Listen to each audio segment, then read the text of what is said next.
नमस्कार, आप देख रहे हैं प्राइम न्यूज। मैं हूं राजेश कुमार। वक्त छत्तीसगढ़ प्राइम का है। छत्तीसगढ़ में सीएम पद के फॉर्मूले पर राजनीतिक गलियारों में चर्चा तेज हो गई है। मुख्यमंत्री भूपेश बघेल की सरकार के 17 जून को 2.5 साल पूरे हो जाएंगे और राज्य में कांग्रेस की सरकार बनने के बाद चर्चा थी कि 2.5 साल के लिए मुख्यमंत्री तय किए गए हैं। अब 2.5 साल पूरे होने को हैं और बीजेपी एक बार फिर मुख्यमंत्री के पद का मुद्दा उठा रही है, लेकिन कांग्रेस आलाकमान ने साफ संकेत दिया है कि मुख्यमंत्री पद में कोई बदलाव नहीं किया जाएगा। वहीं राज्य में 2.5 साल वाले फॉर्मूले पर कैबिनेट मंत्री रविंद्र चौबे का बड़ा बयान आया। उन्होंने राज्य में 2.5 साल के फॉर्मूले को एक सिरे से नकार दिया।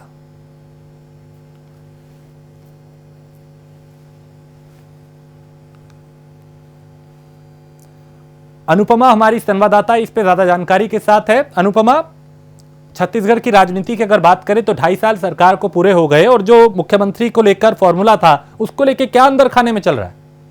जी हाँ, जैसा आपको याद होगा कि जब कांग्रेस सत्ता में आई थी छत्तीसगढ़ में, तो सबसे ज्यादा वक्त दिल्ली में यहाँ पर मुख्यमंत्री चुनने के लिए 3 नाम सामने थे।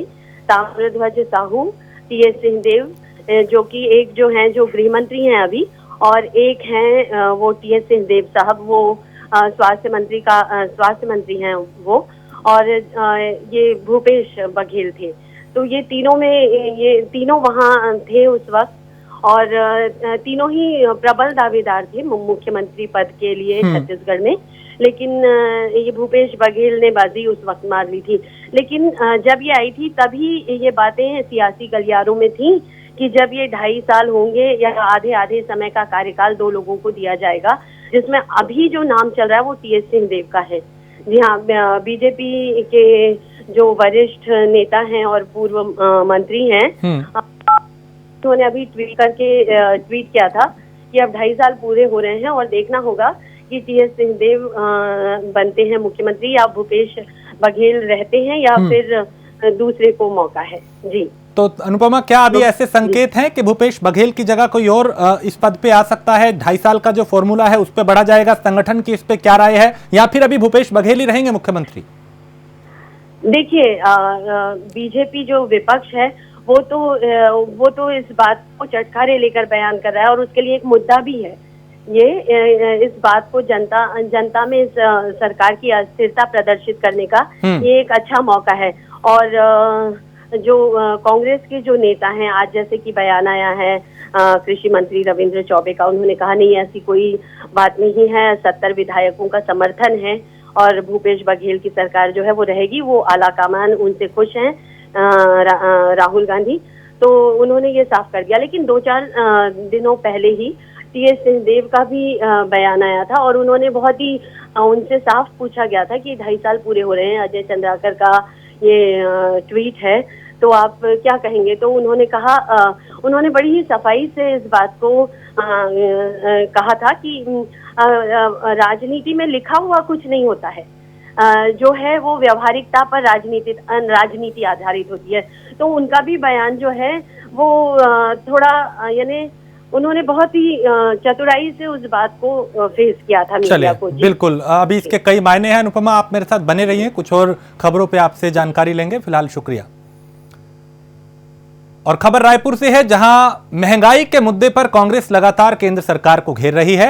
अब कांग्रेस ने प्रेस कॉन्फ्रेंस के जरिए कांग्रेसी नेताओं ने केंद्र सरकार पर महंगाई के मुद्दे पर जमकर निशाना साधा। कांग्रेस ने जनता की परेशानी का हवाला देते हुए महंगाई के मुद्दे पर सरकार को विफल बताया। जरूरी चीजों के बढ़ते दाम को आने वाले दिनों में एक बड़ी आपदा के तौर पर पेश करते हुए कांग्रेस ने कहा कि आम आदमी कोरोना से बचेगा तो महंगाई के बोझ से मर जाएगा। ये प्रेस कॉन्फ्रेंस रायपुर के कांग्रेस कार्यालय राजीव भवन में हुई।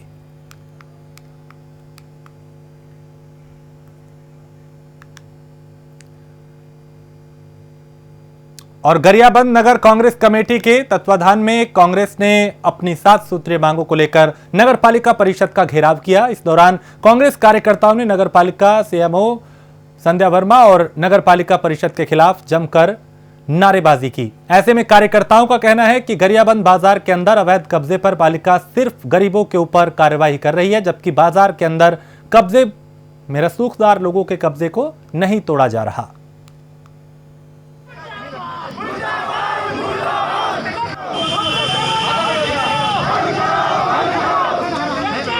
हम लोग 7 सूत्री मांग नगर पालिका को किए थे, जिसमें 24 घंटे का एस्टीमेट दिए थे, 40 घंटे का, कि यहाँ गरियाबंद में 7 बिंदु पे हम लोग मांग किए थे, जिस पर 48 घंटे पर नगर पालिका कोई जवाब नहीं। इसी कारण हम लोग कलेक्टर के नाम पे ज्ञापन देने यहाँ घेराव किए हैं। और जो यहाँ बाज़ार में जो अतिक्रमण है, वो अतिक्रमण गरीबों का सिर्फ तोड़ा जा रहा है। बाकी बीजेपी वाले इसमें राजनीतिक करके अपने लोग को फायदा पहुंचाने की कोशिश कर रहे हैं, जिसको नगर पालिका को गुमराह किया जा रहा है। दूसरा मांग, वार्ड नंबर 1 से 15 तक नाली खुला हुआ है, उसको तत्काल ढक्कन ढकने के लिए बोले हैं, जिसमें एक आदिवासी युवक की मृत्यु हो चुकी है।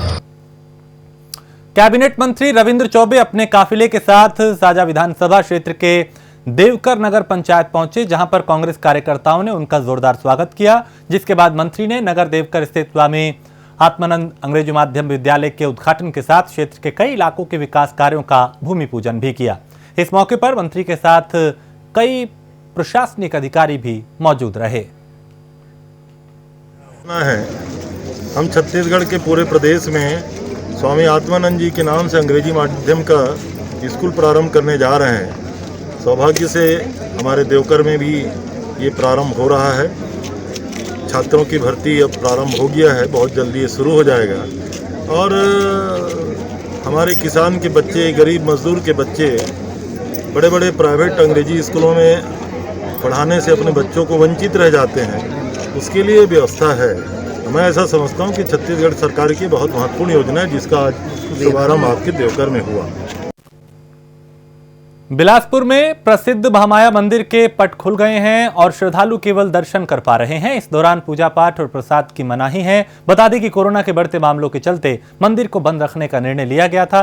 अब कोरोना के घटते मामलों के मद्देनजर प्रशासन ने मंदिर के कपाट खोलने का फैसला लिया, लेकिन श्रद्धालु यहां पे पहुंच रहे हैं और दर्शन कर रहे हैं। प्रसाद आदि नहीं वितरित किया जाएगा और कोरोना गाइडलाइन जो है उसका पालन होगा।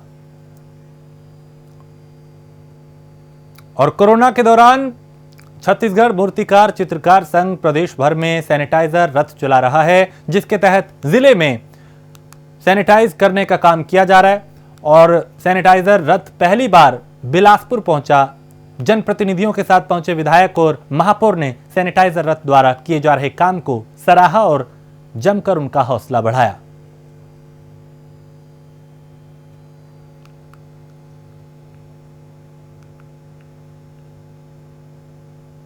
जांजगीर चांपा जिले के अणभार जिले पंचायत से महीने भर पहले लापता युवक का नर कंकाल बरामद हुआ है, जिसे पुलिस ने जेसीबी से खोदकर बरामद किया। बता दें कि गुमशुदा युवक की तलाश पुलिस पिछले 1 महीने से कर रही थी, लेकिन पुलिस को मामले में कोई सुराग नहीं मिला, जिसके बाद जांजगीर एसपी ने गुमशुदा युवक की तलाश के लिए टीम गठित की। मोबाइल लोकेशन और पुलिस एक कड़ी पूछताछ के बाद पुलिस इस नतीजे पर पहुंची, जहां युवक का कंकाल बरामद किया गया। तो एक तरफ कोरोना महामारी से रोजी रोटी की समस्या से जूझती आम जनता परेशान है, वहीं राजनांदगांव जिले के ग्राम कुरुशभाट में पीडीएस के चावल वितरण में गड़बड़ी किए जाने का मामला सामने आया है। बता दें कि इस गांव में संचालित पीडीएस राशन दुकान में उपभोक्ताओं को निर्धारित मापदंड से कम चावल दिए गए और राशन कार्ड में निर्धारित मात्रा लिख दी गई, जिससे क्षेत्र के ग्रामीणों में काफी गुस्सा है और बाकायदा इसकी शिकायत भी की गई।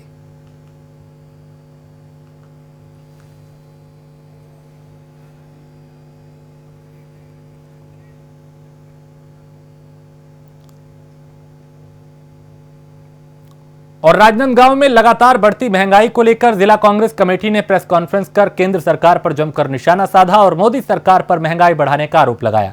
उन्होंने कहा कि अनियंत्रित होकर बढ़ती महंगाई को रोकने केंद्र सरकार इसमें विफल रही है। कांग्रेस कमेटी के पदाधिकारियों ने केंद्र की मोदी सरकार को महंगाई बढ़ाने का जिम्मेदार माना। उन्होंने कहा कि सरकार महंगाई को रोक पाने में नाकाम साबित हुई है। जब कांग्रेस गलत नीतियों जब केंद्र सरकार भारतीय जनता पार्टी की मोदी सरकार गलत नीतियां करी है, कांग्रेस पार्टी हमेशा विरोध करी है। आज भी जब पूरे देश में प्रदेश में महंगाई अपने चरम स्थान पर है, तो हमारे प्रदेश कांग्रेस कमेटी के माननीय अध्यक्ष माननीय मोहन मरकाम जी के निर्देश अनुसार आज प्रेस कॉन्फ्रेंस करके जो महंगाई चीज़ है उसका हम सब यहाँ आपके सामने उसको रख रहे हैं कि हमारे पूरे प्रदेश में महंगाई अपने चरम स्थान पर है। पेट्रोल जो है वो 100 रुपये होने जा रहा है। अगर हमारे माननीय मुख्यमंत्री भूपेश बघेल जी सरकार बनने के बाद वैट टैक्स कम नहीं किए होते तो आज हमारे प्रदेश में भी 100 रुपये से अधिक में पेट्रोल मिलता। तो ये महंगाई अपने चरम स्थान पर है, चाहे पेट्रोल ले लो, चाहे डीजल ले लो, रसोई गैस ले लीजिए, खाने का तेल ले लीजिए, चावल ले लीजिए, जितनी भी आवश्यक चीज़ें हैं, आदमी के जीवन उपयोगी चीज़ें हैं, वो सारी चीज़ें जो है महंगाई अपने उसमें अधिक दामों में मिल रही है। हाईकोर्ट में नियमित सुनवाई शुरू हो गई है। इसके लिए हाईकोर्ट ने नया रोस्टर भी जारी कर दिया है। बता दें कि 2 युगल पीठ और 10 एकल पीठ में सुनवाई की जाएगी। First division bench acting chief justice Prashant Kumar Mishra और जस्टिस पीपी साहू की होगी। इसमें रिट, अपील, रिट पिटीशन, जनहित याचिकाएं और दूसरी इससे संबंधित मामलों की सुनवाई होगी।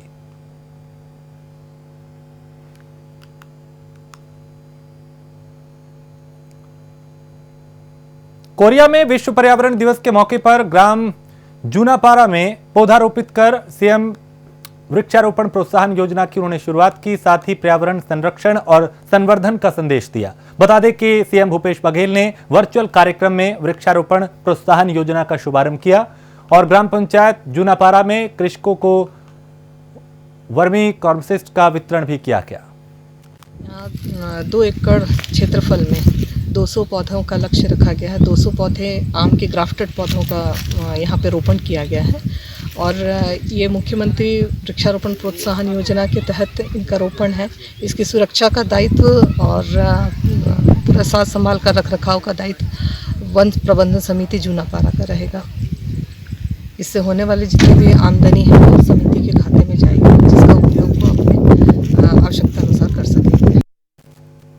और बिलासपुर में पुलिस को बड़ी कामयाबी हाथ लगी, जहां पुलिस ने लूट और चोरी के मामले का खुलासा किया। पुलिस ने 5 किलो चांदी के साथ 4 आरोपियों को गिरफ्तार किया है। दरअसल सिविल लाइन पुलिस को मुखबिर से सूचना मिली कि कुछ लोगों द्वारा चोरी के जेवर बेचने की कोशिश की जा रही है, जिसके बाद पुलिस ने यहां पे दबिश दी और इन चारों को गिरफ्तार किया। इनके पास से चोरी का सामान भी बरामद किया गया। सिविल लाइन क्षेत्र में मुखबिर के द्वारा सूचना मिली कि ईदगाह चौक के पास कुछ संदेही जो हैं सोने चांदी के जेवर लेकर घूम रहे हैं, जिसे ये बेचना चाहते हैं। तस्दीक पर पाया गया कि ये जो संदेही हैं, 4 संदेही, इनके द्वारा बलौदा जिला जांजगीर चांपा में जनवरी 2020 में लूट और एक चोरी की घटना कारित की गई थी और उसी से ये उन्होंने जेवरात चोरी किए थे। इस जेवरात में चांदी कुल 5 किलोग्राम, 3 नग मोबाइल इनके पास से बरामद हुआ है। जुमला कीमती 3,76,000 और आरोपियों को गिरफ्तार किया गया, अपराध पंजीबद्ध किया गया है। 40/1 की कार्रवाई की गई है और बलौदा जिला जांजगीर चांपा में भी सूचना दे दी गई है।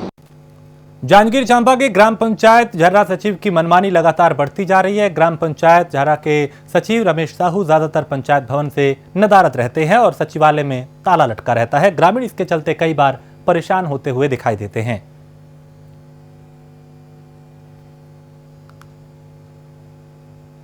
बेमेतरा जिले में इन दिनों सड़क हादसे की घटना लगातार हो रही हैं, जिससे आए दिन लोगों की जान जा रही है। वहीं नवागढ़ मुख्य मार्ग पर एक ही परिवार के 2 लोग घायल हो गए, जबकि एक की मौके पर मौत हो गई, जिसके बाद वहां से गुजर रहे संसदीय सचिव गुरुदयाल बंजारे ने तुरंत अपने निजी गाड़ी से घायलों को अस्पताल पहुंचाया। आज अजय सौरा पिता ईश्वर सौरा उम्र 30 साल का, अपने पिता ईश्वर सौरा एवं अपने छोटे बच्चा को लेकर के मोटरसाइकिल में बैठाकर मुंगेली से दसगांव कार्यक्रम में शामिल होने सिंघौरी बेमेतरा आ रहा था। 11 बजे लगभग ग्राम धनगांव नवागढ़ क्षेत्र के पास मोड़ के पास पहुंचा था कि अचानक एक्सीडेंट हो जाने से अजय सौरा की मौके पर मृत्यु हो गई थी। एवं उसके पिता ईश्वर और उसके बच्चे को भी चोट लगी है, जिन्हें जिला अस्पताल उपचार चल रहा है और अजय सौरा का पीएम कराकर उनके परिजनों को उसके शव को सुपुर्द कर दी है। रायगढ़ के एक गांव में अवैध संबंध के चलते एक ट्रक चालक ने अपने ही साथी की निर्मम हत्या कर दी। बता दें कि ट्रक चालक ने अवैध संबंध के शक को लेकर अपने साथी को घर से कोतबा रोड में चेवता घाटी के पास वो ले गया और उसकी हत्या करके खाई में फेंक दिया। रायगढ़ के थाना लैलूंगा में पिछले दिनों होली के समय एक गुम इंसान दर्ज किया गया था। बाद में जब उनके परिजनों के द्वारा जब शिकायत किया गया कि व्यक्ति अभी तक घर नहीं पहुंचा है, इस पर से गुम इंसान के तस्दीक के पश्चात जब डेड बॉडी मिला है तो विशेष रूप से इसमें अपराध IPC के तहत 302 के तहत अपराध पंजीबद्ध करके इसमें विवेचना की गई, जिसमें यह तथ्य सामने आया कि अवैध संबंधों के कारण जिसके घर में वह रहते थे उन्हीं के द्वारा उसको जान से मारा गया। उसे एक जगह पे उसको छुपा दिया गया था डेड बॉडी को। बाद में इसकी शिनाख्त हुई है। इसमें आरोपी को रिमांड पे जेल भेजा गया। जांजगीर चांपा के नवागढ़ के केरा गांव में आर्मी के जवान की शहादत पर पूरे गांव में शोक की लहर है। बता दें कि प्रतीक आदित्य ने 2 साल पहले ही आर्मी ज्वाइन की थी और आर्मी ट्रेनिंग के दौरान चोट लगने से जवान को गंभीर चोट आई थी, जिसका इलाज आर्मी अस्पताल में चल रहा था। बाद में इलाज के दौरान उन्होंने दम तोड़ दिया।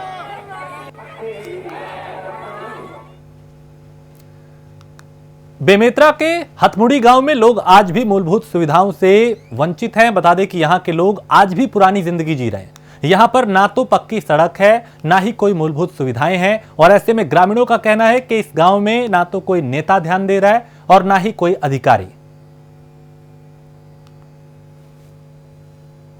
70 साल से ऊपर हो गए देश को आज़ाद हुए, लेकिन अगर देखें तो बेमेतरा जिला से महज 5 किलोमीटर दूरी में ग्राम हथमुड़ी है। वहाँ बदहाली के आंसू रो रहे ग्रामीण। हमारे पीछे जो मार्ग है वहीं से लोगों का आवागमन है और मार्ग से लगा हुआ एक मकान है। बुजुर्ग तो यहाँ से इस रोड से जा नहीं पाते। उसी समस्या को लेकर के प्राइम न्यूज मुद्दे की बात को उठाने हथमुड़ी आई है और हमारे पीछे कुछ ग्रामीण जुड़े हुए हैं जो अपनी समस्या को बताएंगे। आइए पूछते क्या समस्या हो रही मार्ग में चलने से आपको। हमारे गांव के तालाब जाने का मेन रास्ता और गौठान जाने का रास्ता है, वो इतना दलदल से खराब है जो कि पूछ नहीं जा सकता और आने जाने में इतना परेशानी है कि कई बार कई आदमी बुजुर्ग लोग जवान लोग भी गिर जाते हैं। एमे नाकर नहीं सकतन हमन बहुत ये है कीचड़ आदमी है रेंग नहीं सकते गिरा थे। अब तक ककरो माड़ी कोनी सोलावत। कितने महीने से कीचड़ रहता है इस रोड पे? 2-3 महीना हो गए। अभी तक कोई सुध लेने नहीं आया? नहीं आया। कितना दिन हो गया कीचड़ को? पूरा साल भर हो गया भैया। कोनो है साफ करे नहीं आवे ना देखे नहीं आवे और सब हमारा था नहीं। क्या क्या परेशानी होती है आपको यहाँ चल? पूरा चिखला माटी और मच्छर सब के परेशानी है नहीं हो पूरा गंदा। देखिए सभी ग्रामीण अपनी समस्या बता रहे हैं। देखना यह होगा कि प्रशासन और यहाँ के जो सरपंच और पंच है इनकी निदान कब तक कर पाती है। प्राइम न्यूज से जिला संवाददाता योगेश सिंह राजपूत की रिपोर्ट। महासमुंद में पुलिस ने एक ऐसे गिरोह का पर्दाफाश किया जो वाहनों के साइलेंसर से कीमती मेटल जो है वो निकाल करता था, उसे बेच दिया करता था। पुलिस ने गिरोह के 7 लोगों को गिरफ्तार किया है। अब इनसे पूछताछ की जा रही है और काफी सामान भी इनके पास से बरामद किया गया है।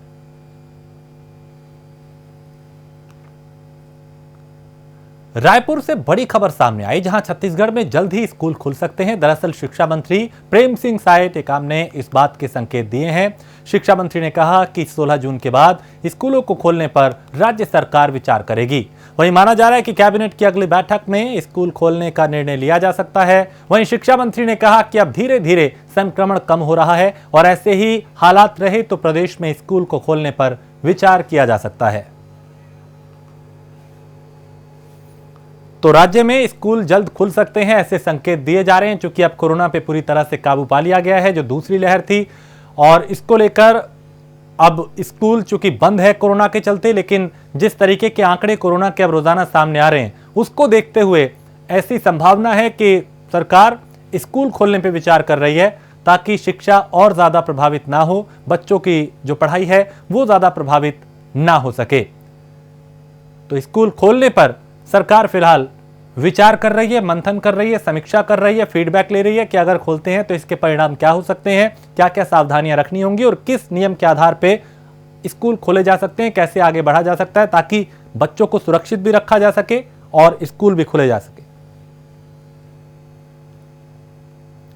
और राजनांदगांव के कलेक्टर तारण प्रकाश सिन्हा ने आज कार्यभार ग्रहण किया है और कलेक्टर को कार्यभार सौंपा गया। कलेक्टर 2012 बैच के IAS अधिकारी हैं। इस दौरान कार्यभार ग्रहण करने के बाद उन्होंने कई चीजों का निरीक्षण किया।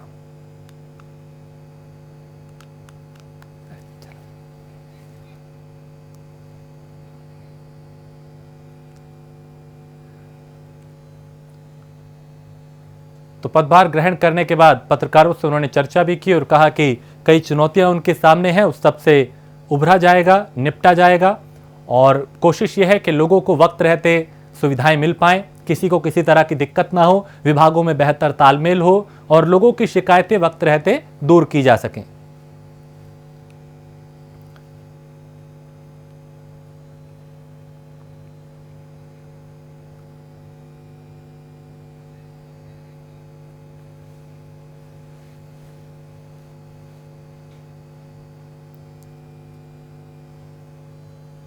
तो जिलाधिकारी ने यहाँ पे पदभार जो है वो ग्रहण किया। उसके बाद समीक्षा लगातार की जा रही है, बैठकें की जा रही हैं, पत्रकारों से भी चर्चा की और उन्होंने बताया कि विभागों में तालमेल बेहतर रहे, नागरिकों को वक्त रहते सुविधाएं मिलें, अगर किसी की शिकायत है तो वो जल्द से जल्द दूर हो। ऐसी कई प्राथमिकताएं होंगी, चुनौतियां होंगी जिन्हें दूर किया जाएगा, उनसे निपटा जाएगा। तो कोरोना काल, उसमें कैसे जिले को आगे बढ़ाया जाए, कोरोना के चलते सावधानी बरती जाए, लापरवाही कहीं पे ना हो, यह भी एक बड़ी जिम्मेदारी होगी। हमारी जो प्रथम प्राथमिकता है वो कोविड से लड़ाई के लिए अपनी तैयारी को और अधिक मजबूत करना है। इसके लिए हमारा प्रयास होगा कि स्वास्थ्य अधोसंरचना, जो स्वास्थ्य सुविधाएं हैं, उसको और मजबूत कैसे किया जाए। जिले में कोविड से जो लड़ने का काम तो बहुत अच्छे ढंग से हुआ है और इसीलिए जिले में कंट्रोल में भी है। टीकाकरण के कार्य को और प्रभावी ढंग से क्रियान्वित किया जाए। लोगों में कोविड अप्रोप्रिएट बिहेवियर, हाथ धोना है, मास्क लगाना है, फिजिकल सोशल डिस्टेंसिंग का पालन करना है, ये इसके प्रति अवेयरनेस रहे, ये तात्कालिक उद्देश्य रहेगा। इसके साथ साथ अब खेती किसानी का समय आ गया है। और अंबिकापुर छत्तीसगढ़ शासन के खाद्य मंत्री एवं सीतापुर विधायक अमरजीत भगत सरगुजा का दौरा करने पहुंचे, जहां पर उन्होंने विभिन्न कार्यक्रमों में भाग लिया। जिसके बाद मंत्री से चर्चा के दौरान उन्होंने कहा कि करीब 2 महीने बाद सरगुजा प्रवास पर है और प्रवास पर आया हूं और साथ ही सरकार की कई योजनाओं के बारे में उन्होंने जानकारी दी और कहा कि कोविड-19 होने की वजह से जनसंपर्क और आम सभा कर पाना मुश्किल था, पाबंदियां लगी हुई थी, ऐसे में कोविड-19 का खतरा बढ़ जाता है। तो सरगुजा के लोगों से उन्होंने संवाद किया, बात की, लोगों के बीच वो पहुंचे और कई अलग अलग कार्यक्रम थे जिसमें हिस्सा लिया, फीडबैक लिया, बैठकें की, समीक्षा की, मंथन किया।